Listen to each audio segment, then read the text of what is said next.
मरकजी वजीर रविशंकर प्रसाद और बीजेपी के दीगर रहनुमाओं की तरफ से मजहब तब्दील करने वाले दलितों को रिजर्वेशन न देने को लेकर हो रही बयानबाजी के बीच ऑल इंडिया यूनाइटेड मुस्लिम मोर्चा ने जंतर मंतर पर दफा 341 के मामले में समाअत में हो रही ताखीर के खिलाफ एहतजाज किया। जंतर मंतर पर मुजाहरे में मोर्चा के कारकुनान ने सवाल उठाया कि अगर मजहब के नाम पर रिजर्वेशन नहीं दिया जा सकता तो फिर मजहब की बुनियाद पर रिजर्वेशन से महरूम भी नहीं किया जा सकता। हमारे नुमाइंदे खुर्रम शहजाद ने मुजाहिरीन से बातचीत की।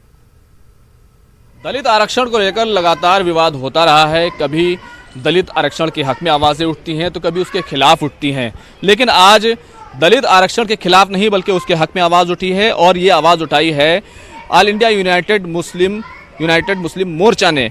और वो यहाँ पर पहुँचे हैं और यहाँ पर एक नारा दिया है कि दलित मुस्लिमों पर जो चीफ जस्टिस ऑफ इंडिया है सुप्रीम कोर्ट के बोबडे साहब, वो रहम करें।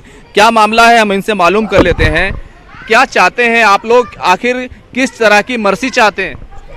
देखिए, बहुत दिनों से ये लड़ाई लड़ी जा रही है कि आर्टिकल 341 पर जो रिलीजियस बैन है, धार्मिक प्रतिबंध है, मजहबी कैद, ये गैर कानूनी है, असंवैधानिक है। इसको हम लोग काला कानून पहले से ही कह चुके हैं। बल्कि भारतीय संविधान पर एक काला धब्बा है कि जिस संविधान ने पहले ही कह दिया कि हम सेकुलर हैं, मजहब की बुनियाद पर हम कुछ काम करेंगे ही नहीं, तो कर दिया पिछली सरकारों ने। लेकिन बहरहाल वो तो पार्लियामेंट का मैटर था। जब सुप्रीम कोर्ट में मामला चला गया तो हम लोग बार बार सुप्रीम कोर्ट में जो लीगल वेज होते हैं उसके माध्यम से, वकीलों के माध्यम से अप्रोच करने की कोशिश की। आपने अप्रोच की, ये मामला बहुत काफ़ी दिनों से लंबित भी है। अब आपको मर्सी क्यों चाहिए, वो भी जस्टिस बोबडे से? साहब, मुख्य न्यायाधीश हैं भारत के उच्चतम न्यायालय के, सुप्रीम कोर्ट के सुप्रीम हैं वो।